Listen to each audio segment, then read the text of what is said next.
राजनीति से कोई वास्ता नहीं है, लेकिन जिस तरह से उनके पिता चुनाव में एक्टिव रहे हैं, कांग्रेस पार्टी का बाकायदा पटका डाले हुए नजर आते हैं और यहाँ पर चुनाव लड़ने की भी उनकी बात सामने आती है नाज़मीन, तो ये कहीं ना कहीं पता चलता है कि क्या अपने पिता को पॉलिटिकल तौर पर वो एक्टिव कराना चाहती है, इसलिए पूरे का पूरा ये मामला निकल कर नहीं है, बल्कि मैं अपने साथ हुई जो भी अत्याचार हैं उनको सामने लेकर आना चाहती हूँ। लेकिन अब जब उनके पिता के बारे में ये बात खुलकर सामने आ रही है कि भाई शिव घाबरी जो है वो चुनाव में एक्टिव रह चुके हैं, लड़ चुके हैं, तो ये कांग्रेस पार्टी से भी नजर आते हैं, तो क्या ये इंसाफ के लिए एक लड़ाई लड़ी जा रही थी। ये लड़ाई थी डॉक्टर रोहिणी घावरी की, लेकिन अब रोहिणी घावरी ने इस लड़ाई का जिम्मा अपने पिता शिव घावरी को दे दिया है। रोहिणी घावरी कहती हैं कि मेरी लड़ाई है, मैं लड़ूंगी, इंसाफ पाऊंगी और चंद्रशेखर आजाद को सलाखों के पीछे पहुंचाऊंगी। लेकिन आखिरकार ये सवाल क्यों उठ रहे हैं कि अब उनके पिता शिव घावरी आगे आ गए हैं, वो चंद्रशेखर आजाद के खिलाफ लड़ाई लड़ेंगे। क्या इसके पीछे माना जाए कि रोहिणी घावरी ने हार मान ली है या रोहिणी घावरी भारत नहीं आना चाहती? जो 21 जुलाई को संसद के बाहर धरना देने वाली थी, जो 23 जुलाई को दिल्ली पुलिस कमिश्नर ऑफिस के बाहर धरना देने वाली थी, वो रोहिणी घावरी अब सोशल मीडिया पर खामोश हो गई हैं। उनके ना कोई पोस्ट आ रहे हैं और ना ही आरोप चंद्रशेखर आजाद पर लगाया जा रहा है। लेकिन रोहिणी घावरी के पिता के सामने आने के बाद सवाल और ज्यादा खड़े हो गए हैं, आरोप और ज्यादा लग रहे हैं। ये आरोप, ये सवाल चंद्रशेखर आजाद पर नहीं, बल्कि रोहिणी घावरी और उनके पिता पर। रोहिणी घावरी कहती हैं कि मैं एक दलित समाज से हूँ, मैं दलित की बेटी हूँ, वाल्मीकि समाज की बेटी हूँ, मेरे पिता एक सफाई कर्मचारी हैं, मेरी माता भी एक सफाई कर्मचारी हैं, हम गरीब परिवार से आते हैं। लेकिन गरीब परिवार से आने के बाद उन्होंने साफ इनकार कर दिया कि उनका कोई भी बैकग्राउंड राजनीति से जुड़ा हुआ नहीं। सोशल वर्कर अपने परिवार के कई सदस्यों को वो बताती नजर आई हैं, जैसे अपने पिता को।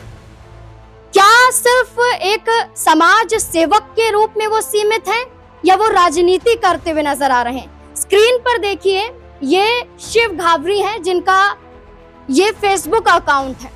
ये आप खुद जाकर भी सर्च करके देख सकते हैं। ना सिर्फ फेसबुक अकाउंट बल्कि उनका ट्विटर अकाउंट भी है, वहां पर भी आपको सब पता चल जाएगा। देखिए, जैसे मैंने कहा कि रोहिणी घावरी के पोस्ट आना बंद हो गए, इसको आपको दिखा भी देते हैं। जहां उनका एक आखिरी पोस्ट था जिसमें वो ये बात कह रही थी कि मैं 23 जुलाई को धरना प्रदर्शन करूंगी, जिसको मेरे साथ आना है दिल्ली कमिश्नर ऑफिस के बाहर, वो मेरे साथ जुड़ सकते हैं। इसके बाद सिर्फ इंटरव्यू दिया गया है और इंटरव्यू के माध्यम से सिर्फ अपनी बातों को रख रही हैं। कोई पोस्ट उनका अब नहीं आया है, यानी कि शांत हो गई हैं। अब उनके पिता के बारे में बात करते हैं। फेसबुक अकाउंट है और फेसबुक अकाउंट पर जो कवर पेज है, इस पर देखिए बड़े बड़े अक्षरों में जो आपको लिखा हुआ नजर आ रहा है, जो तस्वीर आपको दिखाई दे रही है, ये शिव घावरी हैं। इनके गले में जो पटका है, जो इन्होंने गमछा डाला हुआ है, ये कांग्रेस पार्टी का नजर आता है, हाथ का चिन्ह है और इसी के साथ साथ यहाँ लिखते हैं पार्षद प्रत्याशी शिव घावरी और वार्ड संख्या 47 ये लिखते हैं, यानी कि ये चुनावी मैदान में उतर चुके हैं। सांवरे विधानसभा सीट से भी चुनावी मैदान में उतर चुके हैं। जीतने का दावा तो नहीं किया जा सकता या चुनाव लड़ा भी गया है ये भी नहीं कहा जा सकता, लेकिन उनके फेसबुक अकाउंट से ये जरूर कहा जा सकता है कि राजनीति में है जरूर।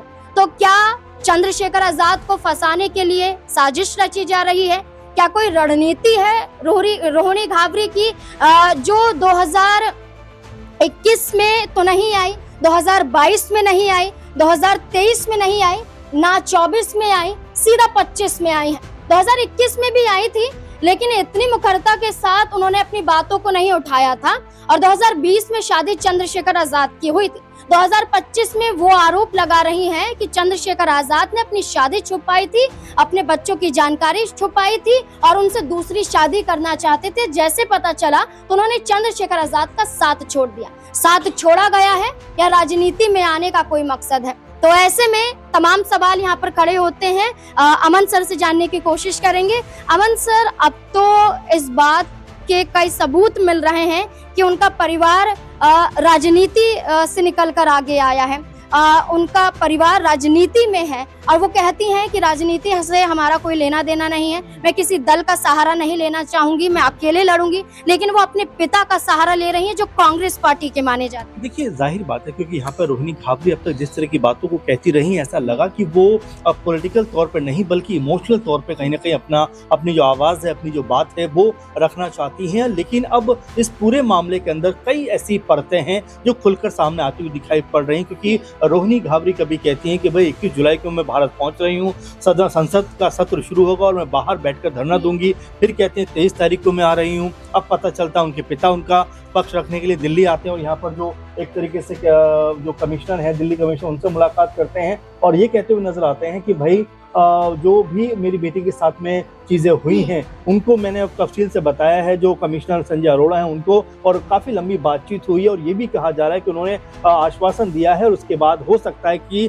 आज़ाद के ऊपर FIR दर्ज होती हुई नजर आ जाए। अब कई सवाल इसमें उभर के सामने आते हैं कि जो रोहिणी लगातार ये बात कह रही थी कि भाई मैं अपनी लड़ाई खुद लड़ूंगी, मैं किसी से हारूंगी नहीं, डरूंगी नहीं, झुकूंगी नहीं, मैं मजबूती के साथ में अपना पक्ष रखूंगी। लेकिन यहाँ पर अब अपने पिता के सहारे, हालांकि जाहिर बात है पिता को सपोर्ट करना चाहिए ऐसे मामले के ऊपर, लेकिन अब तक वो ये कहती रही कि भाई हमारा राजनीति से कोई वास्ता नहीं है। लेकिन जिस तरह से उनके पिता चुनाव में एक्टिव रहे हैं, कांग्रेस पार्टी का बाकायदा पटका डाले हुए नजर आते हैं और यहाँ पर चुनाव लड़ने की भी उनकी बात सामने आती है नाज़मीन, तो ये कहीं ना कहीं पता चलता है कि क्या अपने पिता को पॉलिटिकल तौर पर वो एक्टिव कराना चाहती है, इसलिए पूरे का पूरा ये मामला निकल कर सामने आया। तो ऐसे बातें लगातार अब उठ के सामने आएंगी कि जो संगीन और गंभीर आरोप उन्होंने आज़ाद के ऊपर लगाए हैं और ये कहते हुए लगाए कि भाई ये कोई भी राजनीति करने का ढंग और तरीका नहीं है, बल्कि मैं अपने साथ हुई जो भी अत्याचार हैं उनको सामने लेकर आना चाहती हूँ। लेकिन अब जब उनके पिता के बारे में ये बात खुलकर सामने आ रही है कि भाई शिव घावरी जो है वो चुनाव में एक्टिव रह चुके हैं, लड़ चुके हैं, तो ये कांग्रेस पार्टी से भी नजर आते हैं, तो क्या ये पूरा का पूरा जो मामला है वो अब राजनीतिक तौर पर दिखाई पड़ने लग गया। और यहाँ पर क्या अब आज़ाद जिस तरह से पूरे मुद्दे के ऊपर खामोश थे, क्या इस के बाद वो भी अब अपनी आवाज़ को बुलंद करते हुए नजर आएंगे। तो कुल मिलाकर कहा जा सकता है कि अब तक ऐसा लग रहा था कि रोहिणी जो बात कह रही है उसमें कोई भी राजनीति का अंश नहीं है, लेकिन उनके पिता के बारे में तमाम चीजें सामने आने के बाद ऐसा लगता है कि क्या अब अपने पिता को आगे करके उनकी राजनीति को चमकाना चाहती हैं, ये बड़ा सवाल बनता हुआ दिखाई पड़ रहा है। देखिए, बिल्कुल ये तो जरूर कहा जाएगा कि अपने पिता को राजनीति में आगे बढ़ाना चाहती हैं, लेकिन क्या खुद भी राजनीति में आना चाहती हैं। एक तरफ बसपा सुप्रीमो मायावती की तारीफ करती हैं, दूसरी तरफ वही दलित समाज के बेटे की बुराई करती हैं, चंद्रशेखर आजाद पर आरोप लगाती हैं, सोशल मीडिया पर सिर्फ और सिर्फ अपने पोस्ट के माध्यम से आरोप लगाती हैं। आखिरकार भारत उन्हें आना चाहिए, हर कोई ये मांग कर रहा है। लेकिन रोहिणी घावरी के खिलाफ अगर ये तमाम अब सबूत मिल रहे हैं, क्या कहा जाएगा कि चंद्रशेखर आजाद को अब पहल नहीं करनी चाहिए कि आप उनके खिलाफ ही मामला दर्ज करें? देखिए, पहली बात ये भी है कि आज़ाद जिस तरह से पूरे मुद्दे के ऊपर खामोश रहे हैं, कोई बहुत ज्यादा बयानबाजी नहीं की है। जब भी उनसे पूछा गया या बात की गई है, कहा है कि भाई एक महिला सम्मान की बात है, मैं अदालत में अपनी बात करूंगा, इस तरह की बातें वो कहते हुए दिखाई पड़े। लेकिन अब शायद वो वक्त आ गया जब उनको अपनी आवाज़ को बुलंद करना चाहिए। अगर वाकई में वो साफ सुथरे हैं या वाकई में उनके ऊपर जो आरोप लगे हैं वो गलत आरोप लगे, तो उनको अब सामने आकर इसके बारे में बताना चाहिए। क्योंकि देखिए, बहुत दिनों की खामोशी भी कहीं ना कहीं साबित कर देती है कि कहीं ना कहीं दाल में कुछ काला है, इसीलिए आप खामोश है। तो यहाँ पर अब आज़ाद को भी निकल कर सामने आना चाहिए। बहुत सारे मुद्दे संसद के बाहर खड़े होकर वो उठाते हुए दिखाई तो पड़ते हैं, लेकिन इस मामले के ऊपर तनिक मात्र भी बोलते हुए नजर नहीं आते। तो ऐसे में सवाल ये भी उठ के अब सामने आते हैं, तमाम दर्शक हैं वो भी ये बात कहते हैं कि भाई आज़ाद को कम से कम अपना पक्ष तो रखना चाहिए। अदालत में जो बात होगी वो तो होगी, लेकिन कम से कम जो छवि उनकी पूरी निगेटिव बनती चली जा रही है, उनकी छवि के ऊपर जो बट्टा लग रहा है, कम से कम उसको हटाने के लिए तो उनको बयानबाजी करना चाहिए। क्योंकि रोहिणी जिस तरह से महीना डेढ़ महीने से लगातार उनके खिलाफ रोजाना पोस्ट कर रही हैं, उससे ऐसा लगता है कि आज़ाद की छवि को नुकसान हो रहा है। ऐसे में अब आज़ाद को भी निकलकर सामने आना चाहिए और इस पूरे मुद्दे के ऊपर अपनी राय को रखना चाहिए। देखिए, बिल्कुल अब चंद्रशेखर आजाद को भी सामने आना ही चाहिए, क्योंकि रोहिणी घावरी को लेकर तमाम कई तरह के सबूत सामने आ रहे हैं। अब उनके पिता खुद सामने आए और उन्होंने दिल्ली पुलिस कमिश्नर संजय अरोड़ा से मुलाकात भी की और संजय अरोड़ा के जरिए आश्वासन भी दिया गया कि एफआईआर दर्ज होगी, लेकिन अब तक कोई कदम नहीं उठाया गया है। तो ऐसे में इस पूरे मामले पर गंभीरता से संज्ञान लेने की जरूरत है। अब देखना होगा कि और क्या नया मोड़ इस पूरे मामले पर आता है। इस पूरे मुद्दे को लेकर अब आपकी राय क्या है? कमेंट बॉक्स में अपनी राय जरूर दें। देखते रहें SPN9 न्यूज। धन्यवाद।